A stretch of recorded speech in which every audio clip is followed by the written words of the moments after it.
bond issue for Summer Springs ISD. But our first program is going to be Shelley Slaughter and Donna George with Cumby ISD about a very innovative program they have called PTech, and I'll let them explain how it works. Technology. And it went to sleep on us, so. And the video that we're starting with is something we just wanted to kind of an overview of all the things we've been doing at Cumby the last 2 years with an entity called Collegiate Education. And so it's actually a video from CEN with one of the other districts that are in this network. But it's the why behind why we are doing all the things that we're doing at Cumby. So once we get that up, we'll play that and then we'll share.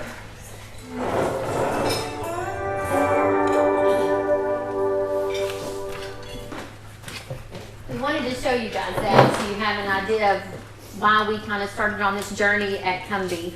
The STEM and the things that they talked about with the college and career. We're going to talk more about PTech, which is basically your CTE and early college combined for your programs and pathways. Some of the pathways that were here, our kids have opportunity for those pathways. CEN was started by Dr. Alexander, and if you noticed in the video, a lot of them said a graduate and instructor. You talk about grow your own. They graduate those kids and they come back and they want to give back to their district and all of those different areas and the opportunities they had, and that's really what we're trying to do as well, especially in our education and training pathway. We actually have a young lady this year, this will be our first one, that will graduate. She'll be a high school completer. She'll have her associates the week or 2 weeks before graduation from high school. She will stay there, be an adult learner for us, and go through an alternative program through A&M Commerce, and at 20 have her bachelor's, no cost to her because our district can pay for that because of PTech money, and stay there, and then we're going to hire her. So that's how we're growing our own in the education and training. All of the things they've been doing at Roscoe, this has been like a 12 to 15 year journey for them. When Dr. Alexander retired from being superintendent, his heart was still there. He had the passion for it. And what he wanted to do is help other small rural schools do the same things that they have done at Roscoe, but in a quicker amount of time. And create this network of schools where we can all share instructors if we need to, share ideas about programs, share professional development, share cost of different programs that really can make our schools stronger. And it is to break that cycle of generational poverty and to give back to rural communities and grow them so they don't just die and go away, because that's what happens.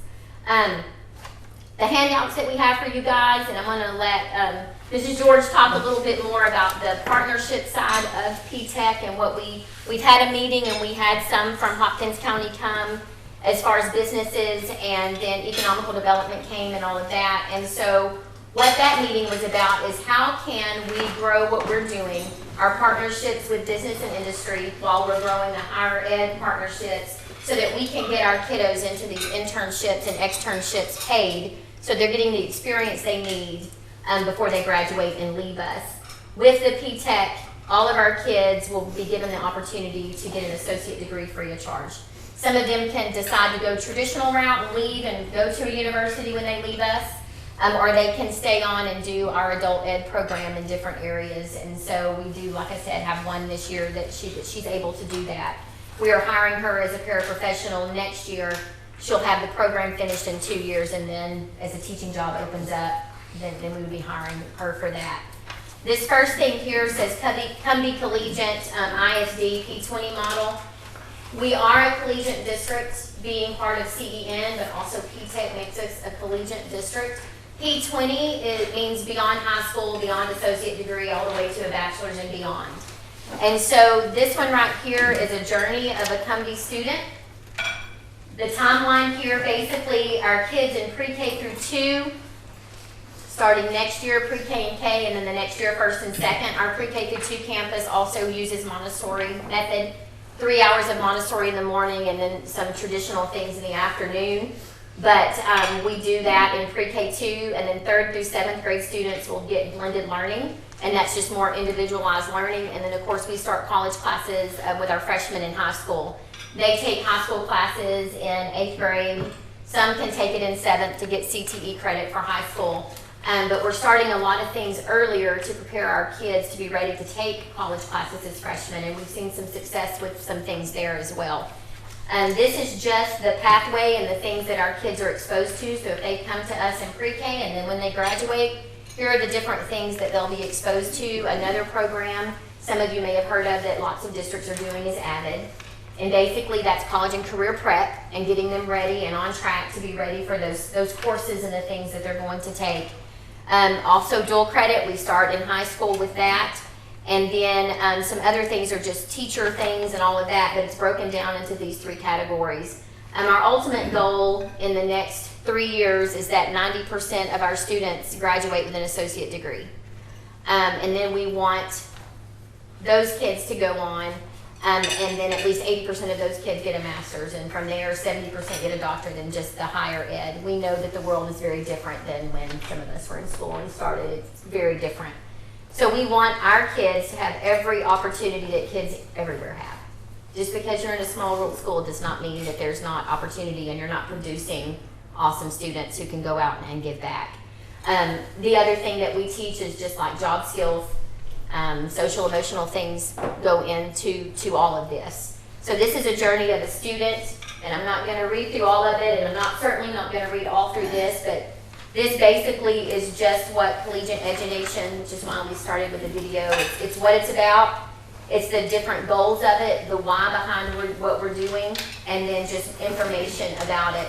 We are not the only district, of course, that is considered a collegiate district. There are districts all over the state of Texas. We are a national showcase district, but basically what that means is we're starting some different things with the program. So by 2025, we will have some things set up so that our district might, others can come in and look at some things that we're doing and can replicate some things that we're doing. But we learn from all of the districts in the network, and that's the great part about it. And so it's just helping us be a stronger, better district, teachers with their professional development and all on the same page with that. So.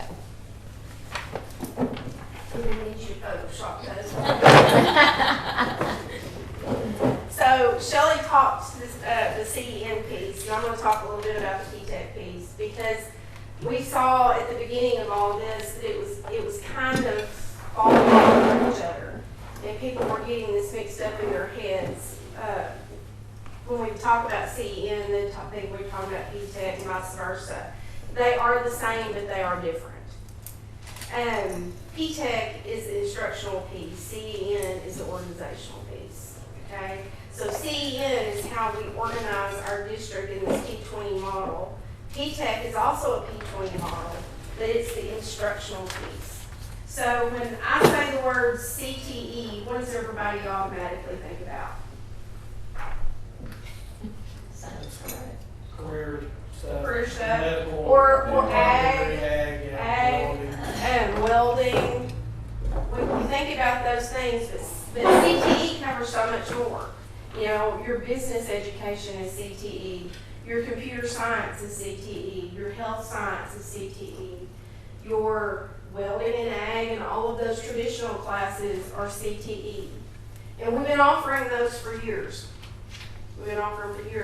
But this is a way, through this extra funding that we get for PTech, that we can pay for these students' education. So basically, our kids in Cumby, Texas do not pay 1 penny for the college classes they take. This is our first year, and looking at budget numbers the other day, it was kind of like, whew, how are we going to do this? But it's working, we're managing it, and that's great. So what we came to do is we need help. And when you holler help, the first thing that pops in everybody's mind is money, and that's not anything about what we need.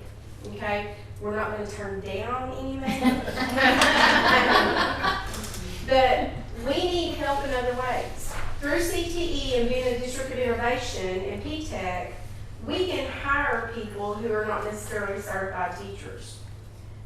We can hire a welding instructor to come in that is not certified in ag. We can hire a finance person to come in and teach some finance classes who are not certified in finance. We can do some innovative things that way. Or the teachers we have in place that we need to teach dual credit, Some of them have to have industry experience before the colleges will let them do that. So in our ag department, if we wanted to have our ag teachers certify our kids after a certain point, and we want to give them dual credit for it, we have to have everything in place for that. So we have to have the correct facilities, the correct welders, they have to have industry certification for some of those certifications or industry experience. So one of the things we need from some of the industries in town is to allow our teachers to come in and get that experience in the summer. You know, they may go in and job shadow, or they may actually go in and work for the summer. Just anything that we can get that industry experience with.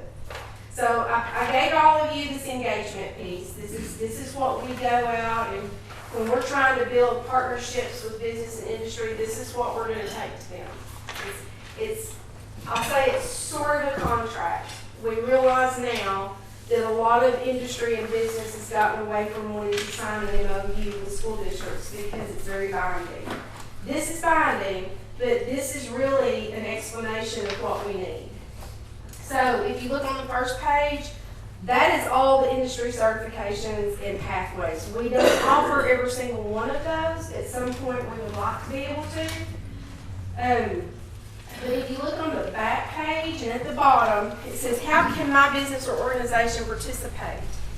Well, Shelley talks a little bit about having a PTech meeting, an advisory meeting. We need people from industry and business to come in and tell us what they need from the kids that we're graduating, okay? Everybody says soft skills, which is, be at work on time, do what you're told. We know that. And we also know that most people say, just produce somebody who can come in and do these things. Communication, is that what you said? Communication. If you can teach them those things, we can train them, okay? We need help with mapping out skills for your high demand occupations. We need support for PTech teachers. We need support for PTech teachers in the classroom. We need y'all to come in and speak to our kids. Come in and tell them about what you do.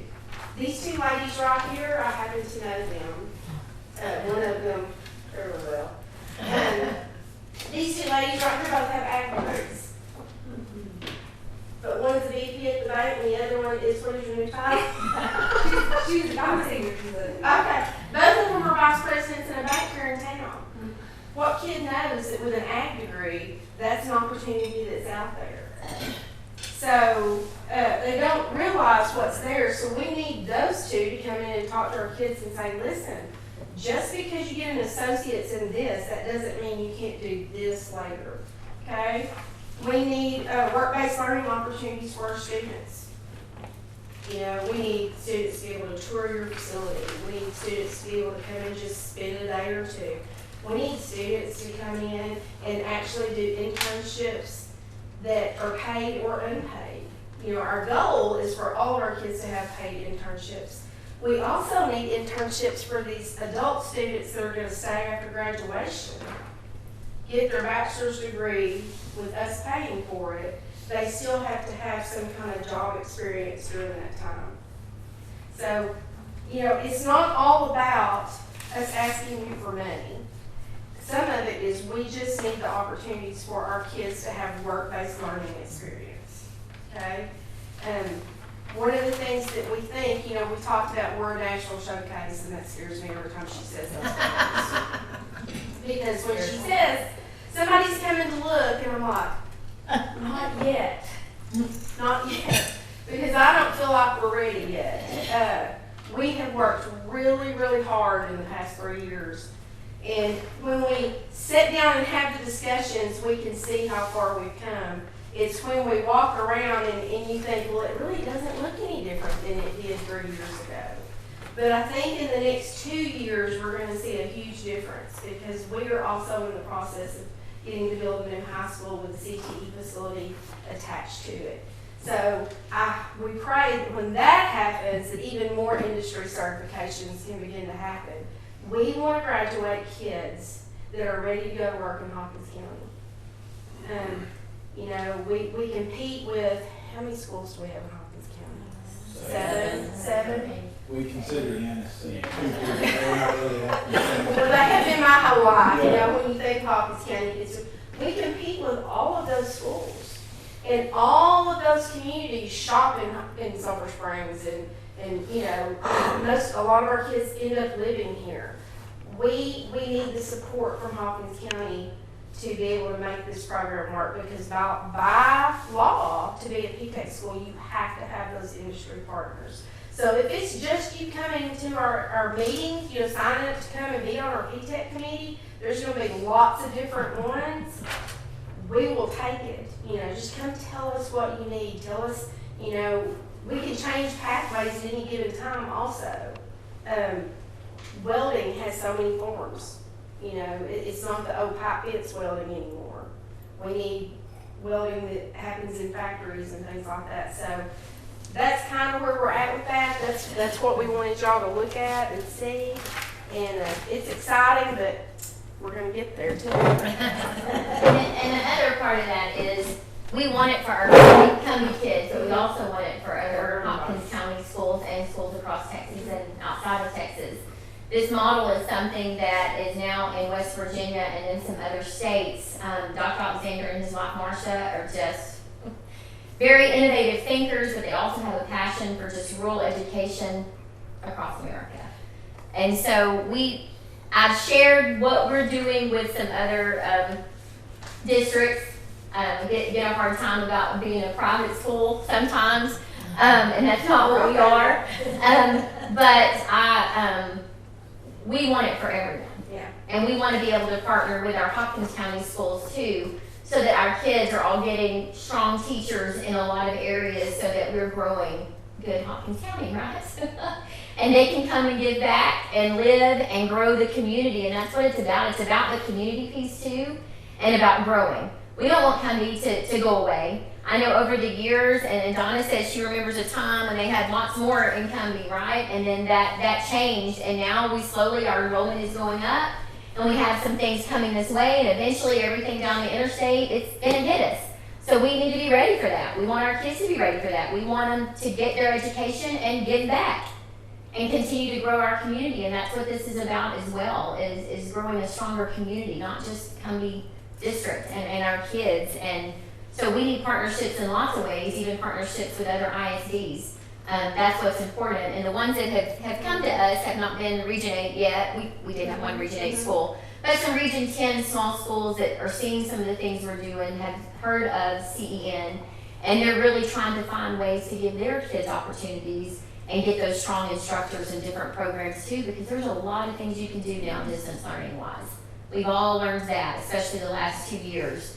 And we were doing a little bit of that before, and the colleges have been doing that for a while. But this is another way to share programs, share teachers, share some other things with our kids. And so we got to looking at this initially because when our kids left us, a lot of them, they weren't finishing anything, or they would go and maybe make it a semester, maybe a year, maybe not even a semester, and then they come back and we're doing nothing, right?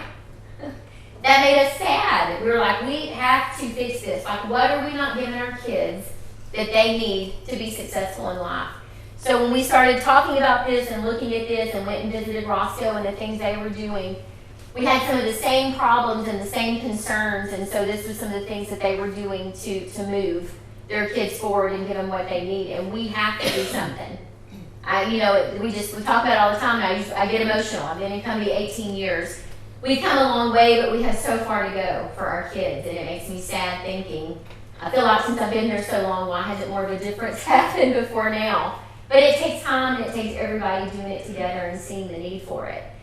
We love our kids sometimes to the point of suffocation. Instead of pushing them, it's like we love them because we don't want them to fail and don't want things to happen, but they need some challenges. They can do a lot more sometimes than we think, and they need to fail. There's success and failure, and we're talking to adults about that, ourselves about that as well. It's hard to fail. We want to be successful all the time, but we've come a long way, and we want it for our kids, but we want it for other kids too, not just Cumby kids. But we want them to be able to go and come back and really contribute, and to continue growing some things that we're doing, and even come back and teach. Teacher shortage, oh my gosh. That's why our education and training program has kind of been a focus. And right now, we're going to be able to hire this young lady as soon as she graduates to be a para. She's going to help in the summer program, and then she'll be a paraprofessional for us next year. But we've hired another graduate. We went and kind of recruited her when we were looking for teachers. She had her master's degree in higher ed, and we were like, have you ever thought about teaching? And she graduated from Cumby, and now she's back. And we've had some others that have graduated from or have ties to Cumby that are wanting to come back and be in our district, and that's what all of us are going to have to do, especially with the shortage that we have with education. And we feel like this is one way for us to grow our own. And we're wanting to do that not just in education and training, but in other areas that we offer. And I'll say this, I've been in 3 districts in Hopkins County. You know, I graduated from Cumby, so that Cumby's very personal to me. And I was principal at North Grove for years, and I was superintendent north of town and at North Hopkins for 7 years. And so I have seen the same experience in everyone, and I'm sure Mike probably sees the same thing too. Your top percent of kids are going to go to school, they're going to do well, and they are going to succeed. It doesn't matter where they graduate from. You have that percentage of kids that are going to. It's that lower middle percentage that go, and they've had all this support for so long, and then they go off to school and they don't have that support system anymore. And what we're hoping will happen with PTech and CEN, as we have these adult graduates, is what we're going to call them. It's going to be an adult education program. We have to have a facility set up for them where they can come in. It's open 24 hours. They have access to computers. They have access to, I won't say they'll have support from a person there 24 hours, but there will be somebody manning that can help them with that work. So that's our long-term goal. And also to grow our adult population in Cumby. There is a high percent that are they're unemployed, and they're there. And so we are working with PJC, and we have more work to do there, but they are going to allow us to offer the GED at our school, and we have a teacher that's kind of over that.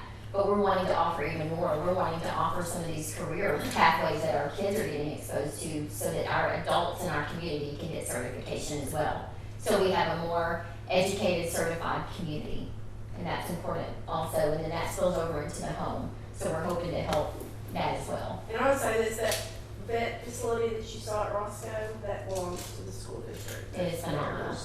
They actually build embryo straws and all that kind of stuff up in the.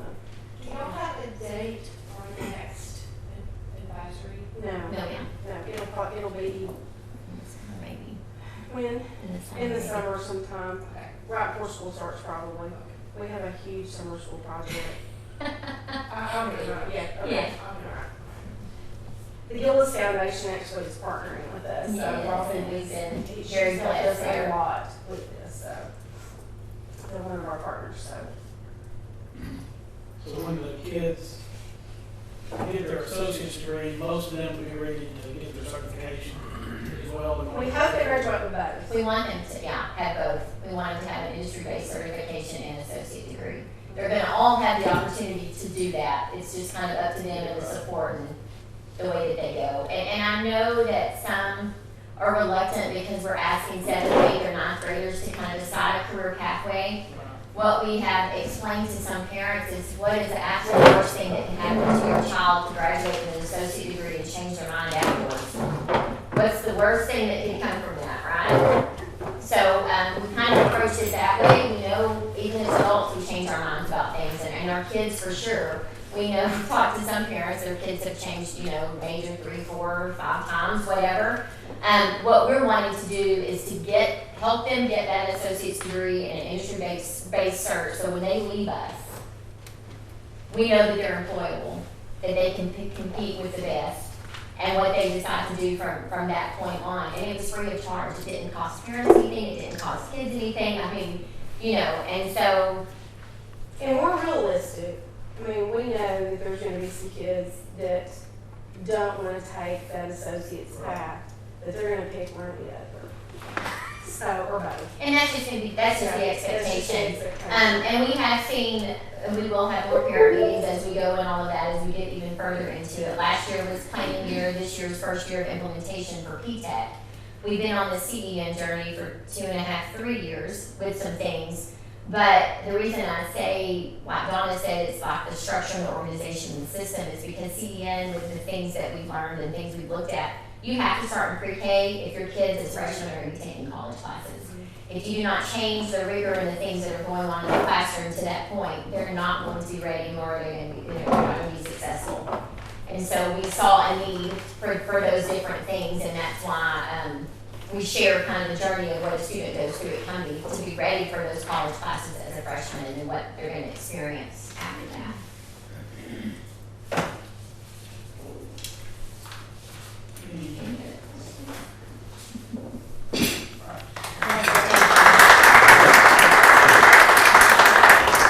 We hope that with, thanks to the media for being here, we hope that this will get out and there'll be more industry and business people who will get involved with our program. And like I said, we love to partner with other districts. Our Hopkins County schools, I feel like the superintendents, we do meet and we share things all the time, and we all want what's best for all of our kids, not just the ones in Cumby. And so that's the beauty of networking and doing these things, is we learn a lot from each other as well and can help. Thank you. All right. Okay, Mr. Lamb, I'll turn it over to you. well, thank you. I'll stay informed if that's okay. I think this is my 12th one in my back. But thank you for this opportunity to visit about the bond here in Sulphur Springs. I realize most of you, I think, have heard this spiel. I will say from the time we did it leadership, that it's changed a little bit, so maybe you guys will get a little different angle. I guess a unique group as far as, to go around and speak to the different campuses. They have a different desire to hear certain things, and then the community has a different desire. Most of the time, this revolves around how does it affect our taxes. So I definitely want to talk to you about the tax impact. Each campus pretty much wanted to know, how does this affect us as a campus? So not real sure. There could be a variety of desires here, but hopefully we hit on them all, and we'll let you ask questions. I always start off, and I'm trying to be a little bit funny, but a little bit serious about the first, what do we call it? We call it a press release that we did. I read all 419 Facebook comments, and a lot of what I'm trying to do, see, that's supposed to be funny. Y'all supposed to laugh.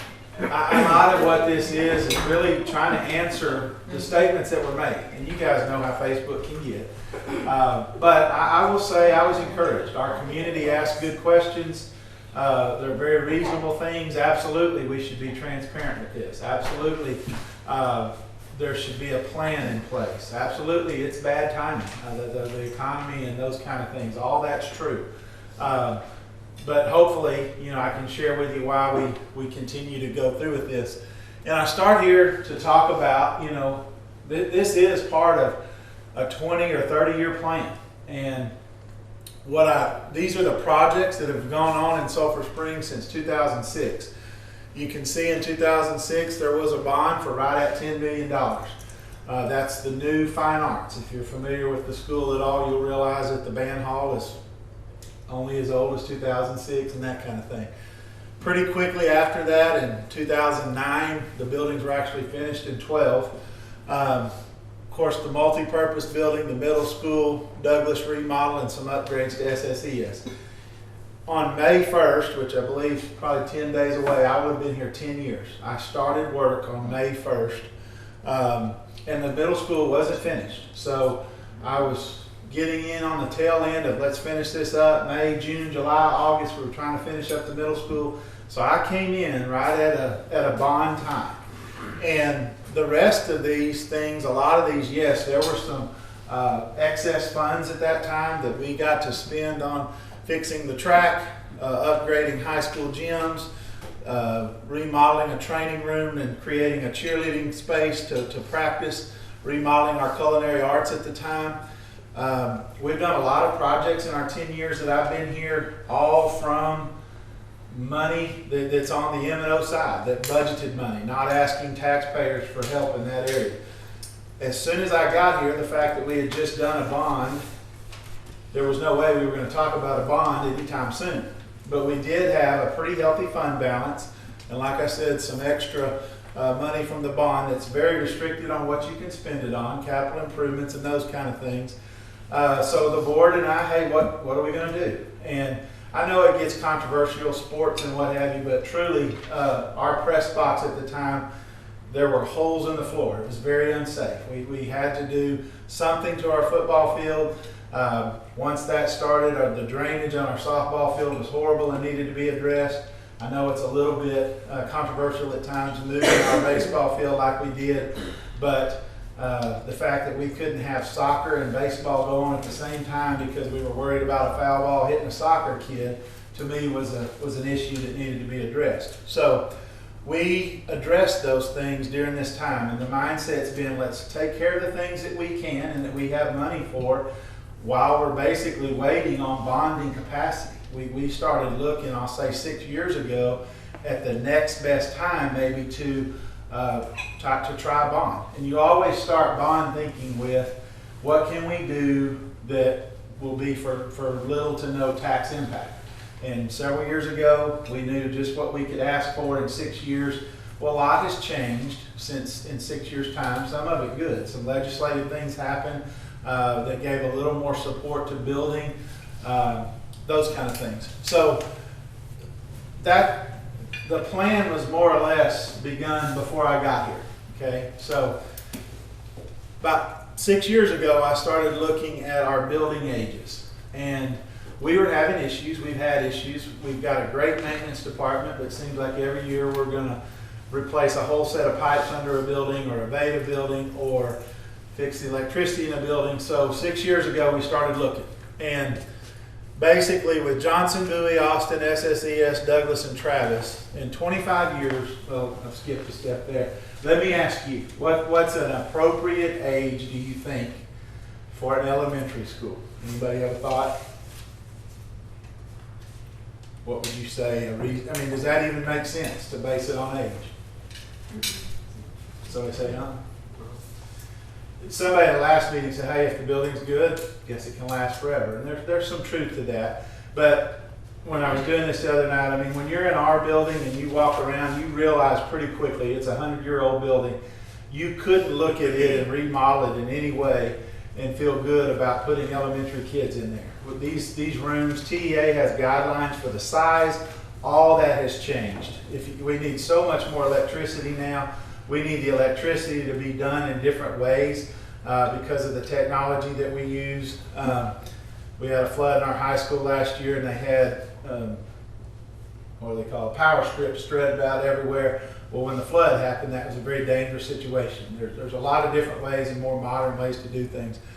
Long story short on that, I have heard before that, 50-year building. And I thought, what does that mean? Well, every 50 years, this is supposed to be replenished. I think if you do research, you'll find 40 years is the recommendation for an elementary school. Long story short, when I was looking, Houston and Austin had both been demolished at about 80 years old.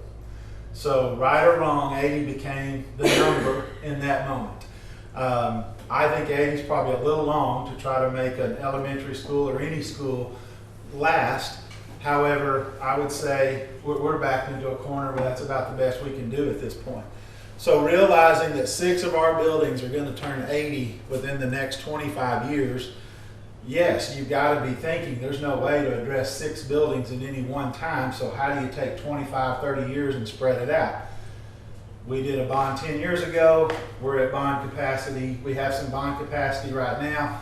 Maybe it's every 10 years. I don't know. Things change so much. But that's where it all began. In the thought process of you should have a better plan, I saw and heard things like, why are you asking for it all at once? Well, $93 million isn't asking for it all at once. We had a committee put together. There was $153 million worth of needs deemed that was narrowed down to 93. This is a way it might look. If this bond were to happen and these buildings be addressed by 2025, they would be this age. But in 10 to 15 years, you would still have to do more to Douglas. You would have to replace SSES at that time. still do a little more to Austin, a little more to Bowie. Johnson and Travis would be taken care of in this scenario. So it's just a matter of how many years. I kiddingly say, you know, before I knew the ages, it's easy for me to walk through the high school and think it needs to be replaced. And it scares me to think, how do you think about, of course, y'all are building a new high school, right? Anybody that builds a new high school, like when I think about all the things we have around ours and the location and where we would pick a location scares me to death. To realize we've picked 40 years and I will be dead before it's time to replace our high school. And I'm excited about that.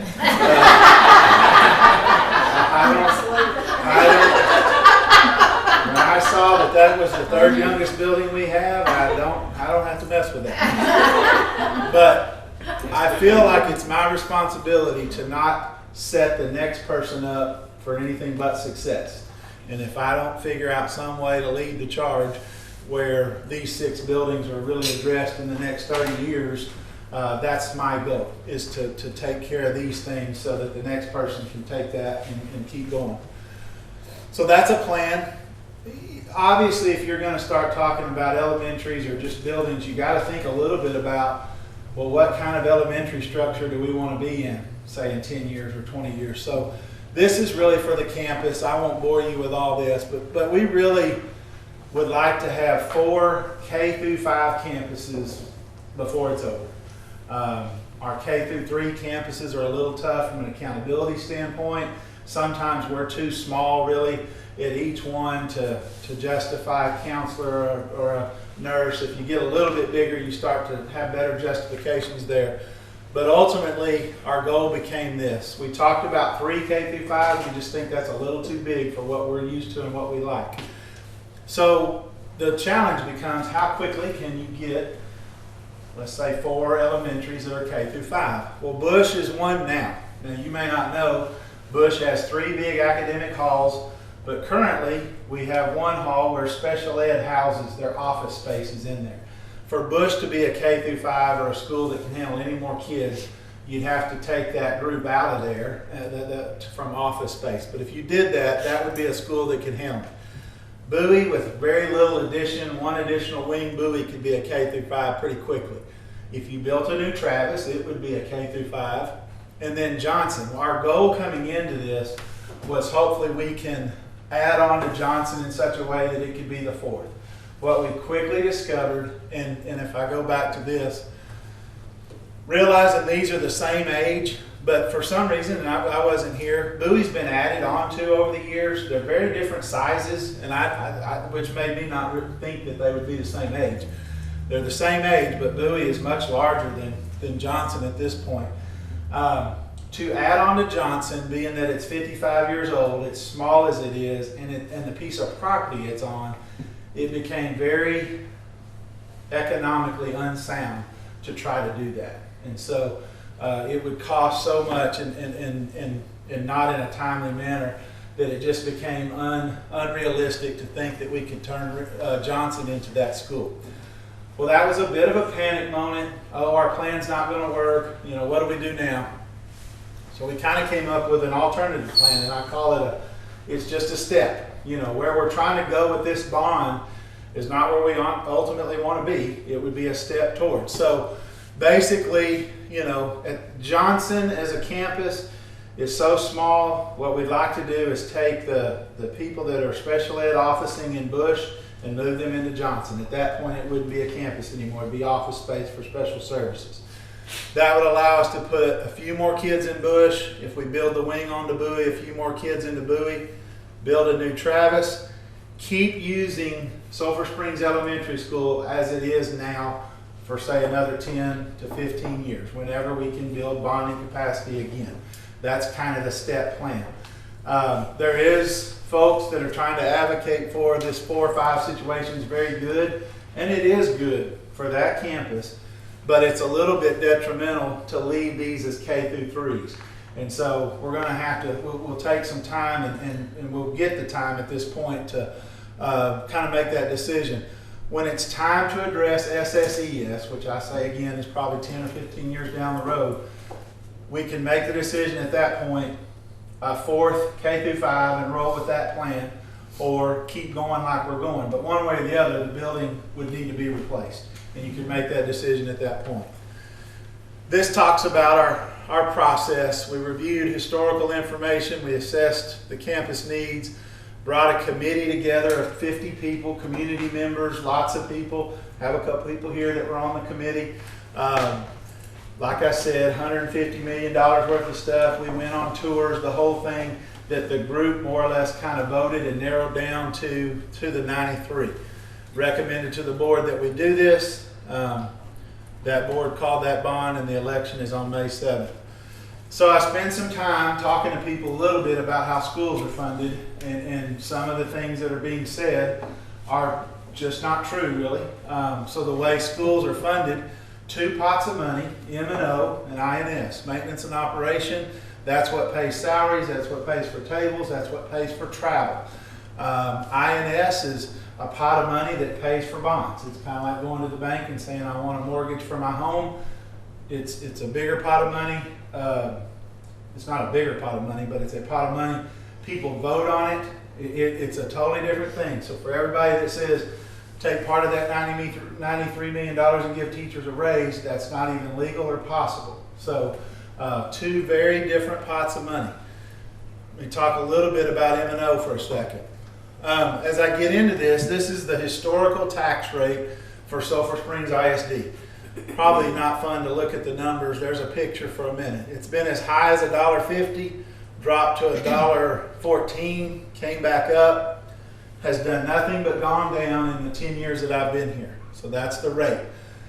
That's that combined total there, okay? These numbers tell a story, okay? This row right here is that INS money, INS bucket.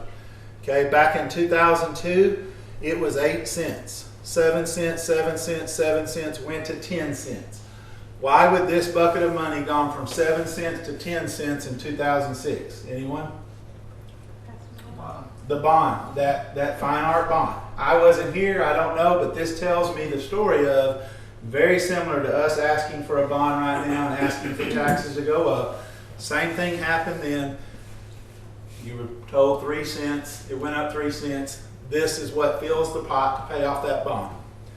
10 cents went to 9, went to 36, went to 32. Going from 9 to 32, what happened about 2009? Another bond, okay? The difference in 9 and 32 is 23 cents. So back then there had to be a sales pitch that said for 23 cents we get $48 million because that was a $48 million bond, okay? Keep that in mind, 23 cents to get $48 million, okay? So this pot of money went to 32. I lowered it a few years ago, and I shouldn't have, other than we were trying to give taxpayers a break. 31, 31, 31, 31, 31. That's been 31 all that time. That's paying our debt, paying off those bonds that we have, okay? On the M&O side, it used to be as high as $1.40. The state made it drop to $1.04 a few years ago. So it's been $1.04 for a long time. Till the last 3 years, we've lowered the tax rate 97, 94, and 87. That is a new law, new rule. We didn't do that by choice. And I'll explain that in a second. But truly the tax rate has done nothing but go down even beyond the 10 years that I've been here. So let me tell you about M&O. The way M&O tax works, the way we get that pot of money, the state has a formula. They say you've got this many kids, this many special ed kids, this many CTE kids, this many dyslexia kids. You should only have $42.5 million to run your school. The state tells us that, okay? So we come and we collect taxes. If I collect $30 million worth of taxes from you, what does the state send me? 12.5. I'm going to raise taxes, and I'm going to collect $40 million from you next year. What will the state send me? 2.5. 2.5, okay? So yes, taxes have gone up. Tax values have gone up drastically for some people the last few years. Tax rate has not gone up. Tax values have. Taxes have been higher for a lot of people. I was asked the question several times last year, what are you doing with the excess money? What are you talking about? Well, I clearly paid more taxes this year than I paid last, so you've got to have a lot of money sitting around extra. No, I don't, because the state makes people pay their taxes and only sends us the difference, okay? It was really bad for a while. A few years ago, we were complaining that the state was putting the majority of the work on our taxpayers and that they weren't kicking in as much. And their way to fix that was to come in and say, okay, then we will start telling you what your tax rate needs to be. So that way you can't benefit from it as much as maybe you have. And that's where that came from. The state simply trying to do a little more of their share in this equal thing. So it doesn't really change anything for us from the standpoint of we were kind of getting some excess dollars at that point, but they cut that off, lower taxes for people. School people do not desire for your taxes to go up. And there was an argument a few years ago about how we go to Austin and say certain things. We're not going to Austin asking them to raise taxes. We do go to Austin and ask them to fund schools better and more, and they turn around and the way they do it is mess with your taxes. I wish they had a better way to do it. 3 problems with this system. There is no excess anymore. We really already talked about that. Appraisal gap's a big deal, and it's the thing that's going to continue to kind of shine a little bit. It was in the newspaper a year or so ago. There's a battle, if you will, between the state and our local appraisal district. Our local appraises our home values at this level. The state says, well, they should be here. And so now we collect taxes at this level. The state says, yeah, but it should be at this level, so we're not going to send you this money. We've only been affected by that the last 2 years, and it's about $1 million to $1.5 million less they're sending us than even what the formula says, because they're telling us your appraisals ought to be higher than they are. Well, we have no say in that. We don't set the appraisals on that. So that's a battle going on, and yes, it makes me believe that appraisals are going to continue to go up. Based on attendance, not enrollment, what we prepare is that 4,200 kids show up every day, but they only fund us based on the attendance. So even though we're there and ready and people are hired, we pretty much run at a 96% attendance rate. So traditionally they only send us 96% of this. To me, that's a way for them to kind of keep 4%. And that you keep 4% from 2,000 schools across the state, that's a pretty good bit of money that they kind of get to hang on to. I don't like being based on attendance and not enrollment. So the way schools are funded is really misunderstood quite a bit. The idea that we have excess funds, all that exists, but it's just not the case. That M&O budget for us being at $42.5 million, I think people don't always understand. About 82% of that goes into people. We pay salaries, we pay tutoring. I would tell you 82 is a real sweet spot. Some schools pay down around 78. Some go to 82, 83, 84. But somewhere in that 82 range, it's always going to be in people. Okay? That broken down, there's about 2% usually for utilities. That leaves $6.5 million for what I call stuff. I talk in terms of people and stuff. $6.5 million left for stuff. We have 40 entities we spread that out over. $6.5 million doesn't really go very far for all the stuff. So for everybody that says you're going to use that $93 million for football, that's just not the case. It's illegal, it doesn't happen, and honestly at the end of the day, football gets, because that's all of athletics getting 4% of that $6.5 million. And that $6.5 million is 82% of the other amount. So it turns out to be very little that everybody gets in comparison. So that's kind of how M&O works. INS, once again, to pay off bonds, to pay for buses, to pay for HVAC at times, just kind of bigger ticket items. That's where, in this handout that you have in front of you, this chart's a little different than the charts that is there. The chart that is there does not account for the homestead exemption, okay? So basically, if there were no such thing as a homestead exemption, I don't think I've said it yet, but I always think it's clear from the beginning, this bond is supposed to affect our taxes 8.5 cents. We would take this pot of money up 8.5 cents. So at 8.5 cents on a $200,000 home, on the chart you're looking at that doesn't have a homestead exemption, how much would that affect taxes per month? How much? $14. So that becomes a sales pitch for the price of two,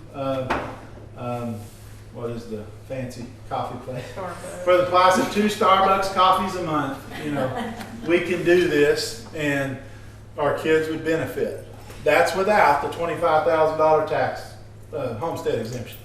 This chart brings that into effect. It changes 14 to 12. So really not a lot of variance when you get there. What a lot of people may not know, and it's the value of being able to do the presentation, in this next election, right beside the bond, you get to vote for, do you want a $40,000 homestead exemption instead of $25,000? Do you think that's at risk of not passing? I'll vote for it. Huh? We say that kind of kidding. I really have been looking for somebody that would argue that it might not. I did hear one person say, well, yeah, I'm not voting for it. It hurts schools. Like, oh, wait a minute. You don't understand that very well. To me, it's going to pass. I would like to see it pass myself. I believe it will pass. But at this point, that's what this talks about is we can't act like it has yet. Okay? But assuming that's going to pass, same $200,000 home, now your taxes are going to go down $345. That's assuming their value doesn't go up, okay? And it's assuming the value doesn't go up, assuming the rate stays the same, which I don't really know the math behind why our rate has gone down 6 or 7 cents for 3 times in a row. So I assume maybe it'll go down again. I don't know. But this is a golden piece of the whole thing. The $40,000 tax exemption allows us to say, really not a tax increase, only when you have the one home. I have one home in town. This will benefit me this way. If you have different scenarios, that obviously changes, okay? So I end up basically using my own house to explain some things and let it really sink in for some people. Am I still in good on time? Yeah. 10 years ago, I bought a house, paid just under $200,000 for it. It was valued at $166,000. I don't know, because I honestly don't get to go in and look at everybody's tax bill.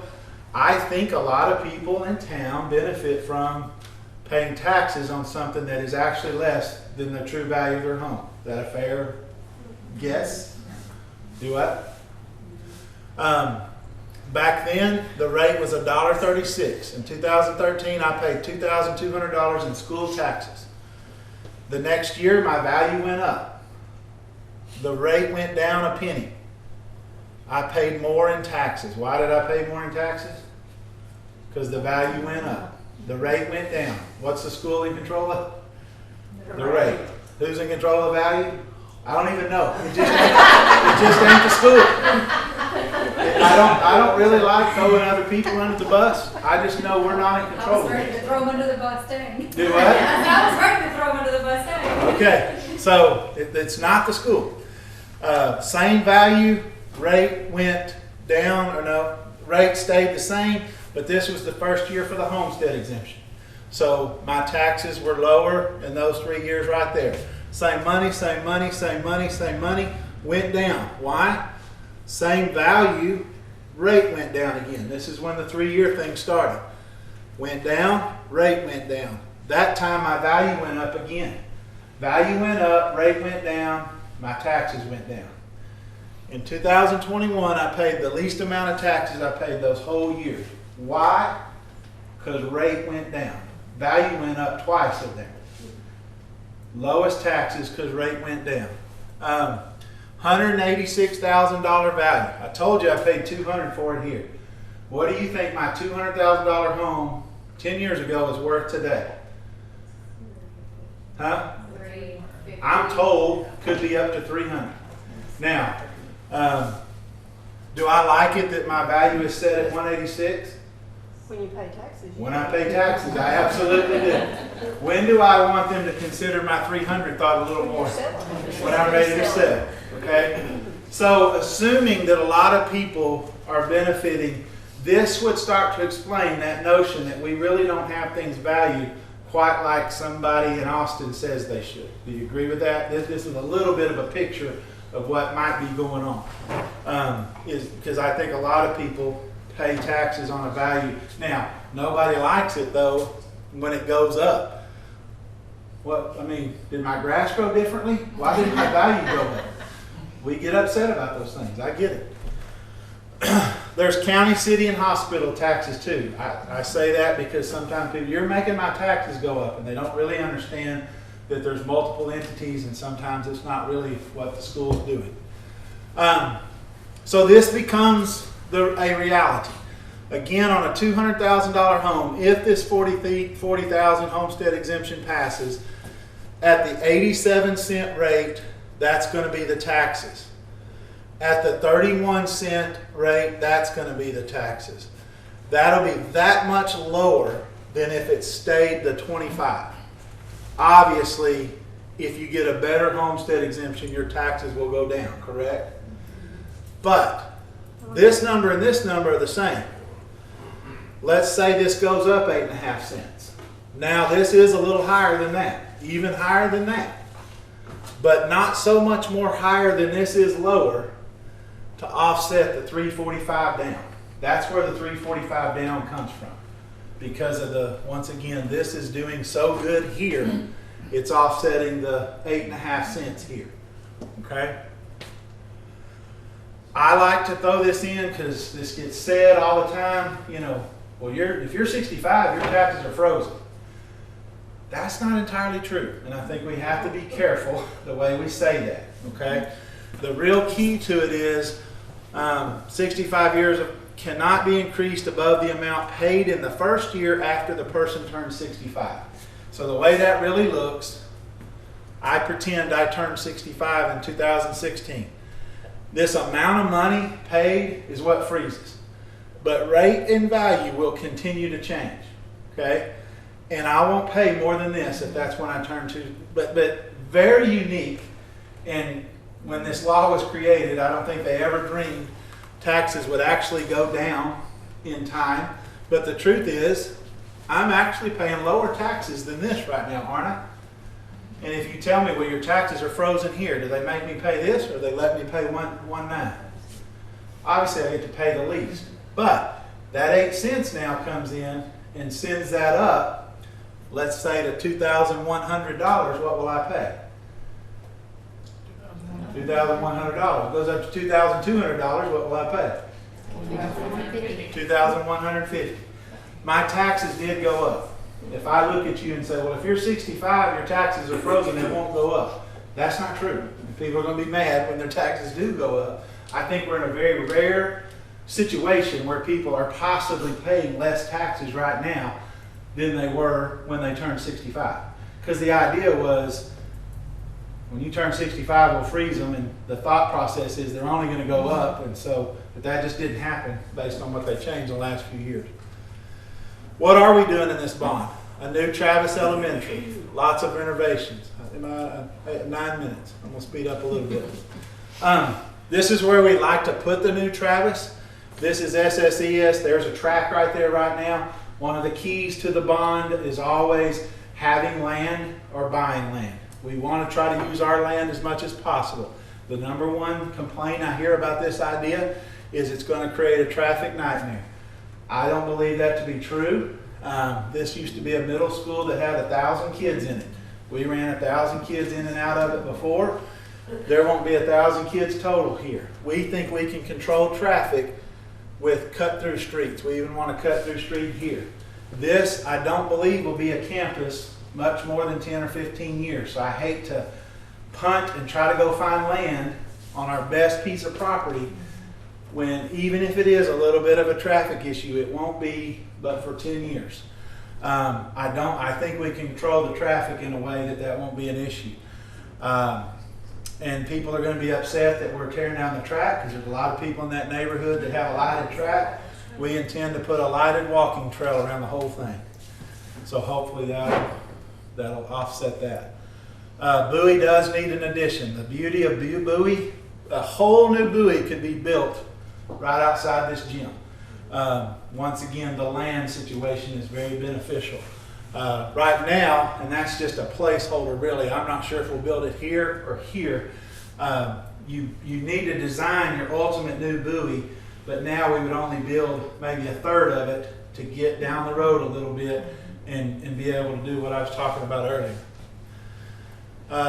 Some drainage work and parking work done to Bush, roof done to Bush, Douglas, some entry work done. So when people say, hey, we need more transparency, for us to have listed capital improvements at $10 million or $9 million, I realize that wasn't descriptive enough. Here's where that $9 million is intended. A roof at SSES, a roof at high school, a roof at Bush, some HVAC and plumbing at the middle school and high school. Our maintenance group and the companies we have hired went through kind of all buildings before this ever started on a bare bone fix situation. If you're going to do something to this building, these bare bones would have to be addressed, is what it boils down to. So that's where these lists come from. Austin Academic Center, $500,000 allotted, all in bare bones things. Nothing frilly is going to happen there. It's all the bare bones stuff. High school, lots of bare bones things. These plumbing issues that were put on a list before school started, about 2 weeks into school, all the pipes at the back of the cafeteria fell in. And so we've already started all this work on an emergency basis now. Just basically saying how critical it really is and was. Easier to show on a picture. At the high school, we'd like to enclose between this current fine art and this gym some office space. Primarily this will solve some security issues we have. But in that office space changing, it frees up office space to become some things we need. When we started all this 6 years ago, we had about 10 floating teachers. So the thought process was, if we could get 10 classrooms somewhere, it would be helpful. A new band hall frees up the old band hall to become a dance studio that we don't have, and some choir improvements. So it's not just band, it's several fine arts benefit from this. And then a CTE center. You heard a lot about this type of thing from Cumby. We'd like to have an auto shop that looks like this, a woodworking place that looks like this, a culinary art that looks like this. I didn't have good pictures for robotics, and health science technology are the 5 programs we'd like to put in this building right here. I want to say a little something about where we're at. We currently have auto, and we've taken a couple of different groups on tours, and every time people go into there, they're like, man, this is awesome. I didn't know this existed. And it is awesome. People can't understand how much better it can be. And the best example I can give you is, I think my dad was a mechanic when I was a kid. Mechanics that used to go in and really replace carburetors and take stuff off and put stuff on. You realize now that you hook up a machine and that machine tells you what to do. We don't have that modern equipment. We're still teaching kind of the old way. Nobody that doesn't know it walks in and realizes the difference. My CT directors asked me several times over the last 5 years, can we upgrade equipment? Hang on, I think we're about to build a building. Hang on. We were hot and heavy before COVID came on. We were close, I thought, before COVID. So we've been kind of in a 2 to 3 year hold. But when we get the opportunity, people can come in town and get their oil changed. I had this in a previous school I worked in, and I knocked my bumper off once, and I went back to the back, and they put it on for me. So, woodworking, if you know Heath Gamble and what he does with our wood shop, our kids built a house a few years ago in town. He has started his whole program outside of a room under an awning, and he's since then moved into a building, and they do a good job. He does a great job. You'd never know it wasn't a top-notch program, but it can be so much better. We have 350 kids in our health science technology program, and they do it with hospital beds in a room smaller than this. I just echo on a lot of what they say. These skill-based opportunities, we want to improve them, we want to increase them. Taking those programs out of the building frees up close to 10 rooms that we would need, and just does a lot for that high school to continue to be the high school for another 40 years, if that's what we're going to have to do. Any questions? When does the current bond mature? I don't know. I probably should. It's hard for me to keep up because, for example, that fine art one, as time goes on, there's been times that things were, and there's all kinds of rules with how long you have to leave things. We've refinanced at one point. We've paid some off. One bond stacked on another. It's hard for me to really keep up with where we're at and one being paid off and one not. I will tell you, to go back and make a point,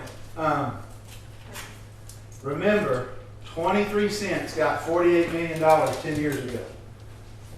8.5 cents is getting 93 million. This is a bargain. You say, well, how and why? I'm not sure all the math in behind it. What I do know is legislation a couple of years ago did improve the money that is for buildings.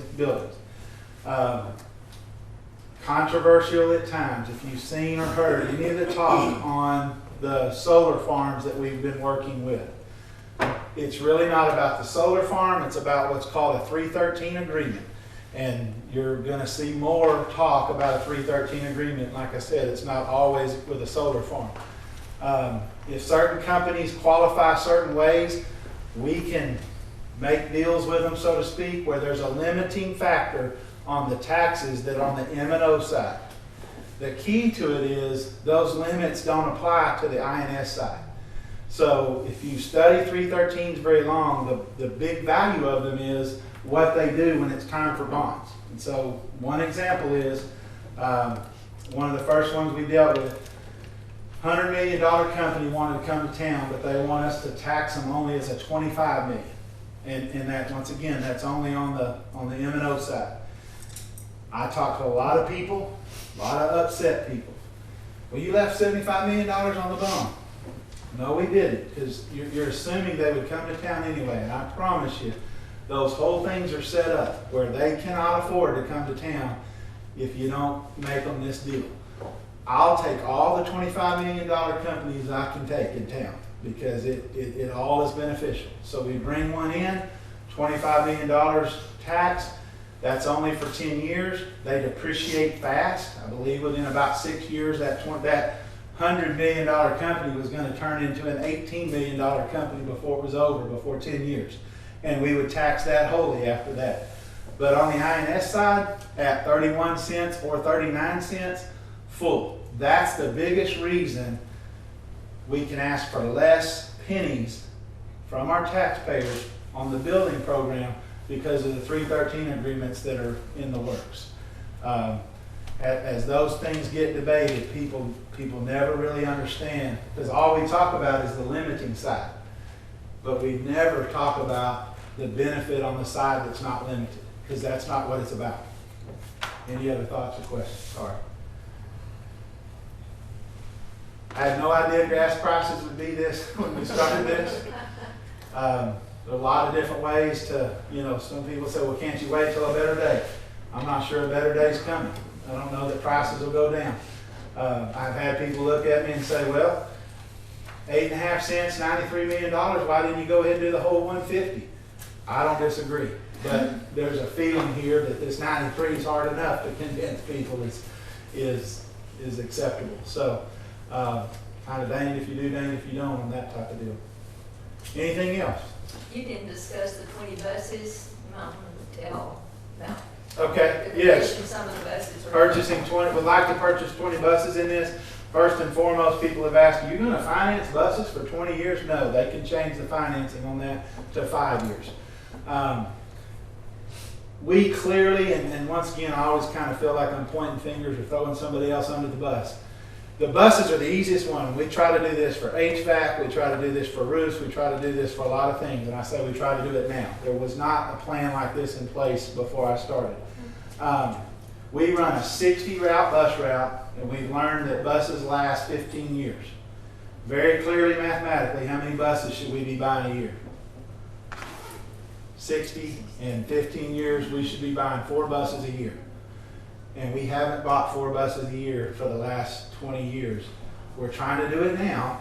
We're trying to, we've got to get on that.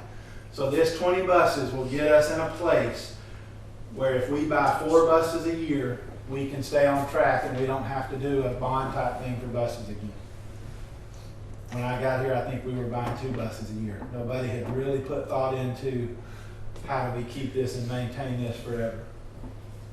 So we've put our roofs on a situation like that. We put our HVAC on a system like that where we can have one line item in a budget and handle those things instead of trying to do emergencies all the time with a bond or with something else. Do you have any concerns about inflationary pressures causing a shortfall on your capital improvements? Yes. At this point, we don't know what to do about it. I mean, I've been asked a bunch about guessing at prices, inflation, the example. I mean, we're in uncharted waters right now. In May of last year, record-breaking for bonds that passed in Texas. We actually had hoped to do our process, but fresh off COVID, we put it off a year. I felt kind of bad at the end of the year when I realized everybody was passing their bonds at record-breaking numbers. I still just don't think, it's just been hard to go ask the community that's just been through that COVID situation to do that, but it worked for a lot of people. Royce City, though, for example, passed their bond, went through their process. Their CTE center, $8 million over budget. What do? Well, now they're cutting rooms out of it, and they're making the thing that they had planned, do this. That's the scary part. We've tried to figure in some inflation, some different things, but a lot of people want to know, like a lot of people want to see the bid list today. We haven't done that. It's going to be so different in 6 to 8 months. So yeah, we've tried to figure in as much of that as we can, but it's kind of scary and hard. Bottom line, I mean, $93 million is a lot. We'll do as much and the best we can with it in this round. And we'll wait till we can go ask for another bond and do as much. I look at it as a 30-year plan. I want to do the most I can in 30 years so I can hand off to the next guy something pretty good. We do have some very positive things going on in the community right now. Some building talk, some business talk. If I get into my optimistic close in about 4 years, I may be able to come at you with another bond that's $150 million, no tax increase. That's how good it could get with what I'm hearing is possibly coming to town. So who knows? Try to do the most we can, the best we can with what we have. Example being $9 million at the high school, or even that capital improvement, that was like $20 million when we started. And we trimmed it. So I've had people, what are you going to do with $9 million at the high school? I don't know. I got $20 million worth of stuff I can do. It's going to be picking those high priority things at a good price, because some of them, the price will change so much, it'll change what we do. But there's plenty of stuff to do with what we're asking for. So when the community passes the bond, what's the first shovel-ready project you can on the books? Say again, I'm sorry. What's the first project that's going to be on the books? Is it the elementary? Well, the elementary and the addition, say, to buoy, is such a big ticket item. That's going to be us, the architect, the construction. I mean, that's going to be the one you won't see a lot of things go on to it for a while. Buses, we'll start ordering immediately. Roofs, local bidding, and you'll start seeing roofs change immediately. Our own maintenance group can do a lot of that capital, so some of that you'll just start seeing happen immediately. The bigger actual construction projects, it'll be design phase and bidding phase and all those things. You won't see as much action as quick. But a lot of it, I say, happen the next day, versus paperwork and all that. If you're willing, I have yard signs here. I forgot to say at the beginning, as a superintendent, I can't be for or against. I can just state the facts. Those signs are very neutral. They say nothing but the date of the bond. So If you live in town and are willing to throw one of those in your yard, it's there and available. Thank you very much. I mean, the traffic and picking up kids, like if you go to 3 different schools, that's what is working with that. That's when you said your kids on a bike. Yeah. I'm saying, Well, trimming one school out of the mix will help that. Yes. One thing we've learned is, you know, having been a 5A all this time, we are one of the most unique size schools you can ever imagine. We have more money than a lot of the small ones, but we don't have what a Roy City and a Rockwall and those folks have. What was my point in saying that? I had a point. That's what the new buses are for.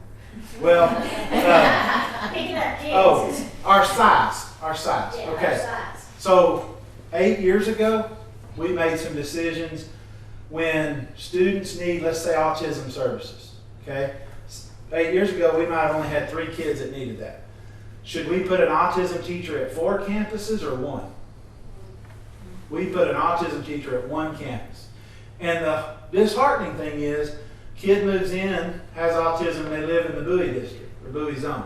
What do we tell them? Sorry, you gotta go to Bush, because that's the one place we have the 1 teacher. So we have a lot of just specialized programs in specialized places. 10 years later, we need all the programs everywhere. And now it doesn't make sense to go put them at 4 places. That's where we start to need 2 places, and we need equal programs. I mean, that's due to nothing but growth, a little bit of growth, a little bit of change. Rockwall makes that decision from the get-go. They have all programs at all places. They don't have some of those programs. Behavior units and stuff, do y'all have those? The co-op or the charter school. Okay. So we're a very unique size in the middle that experiences weird growth pains like that. Anything else? Thank y'all very much for this opportunity. Before y'all go, I want to thank y'all once again for being here. There's handouts. I know there are many schools you want to take, and handouts about the bond issue to take. And Mr. Ramsey, there's signs. So thank y'all for coming.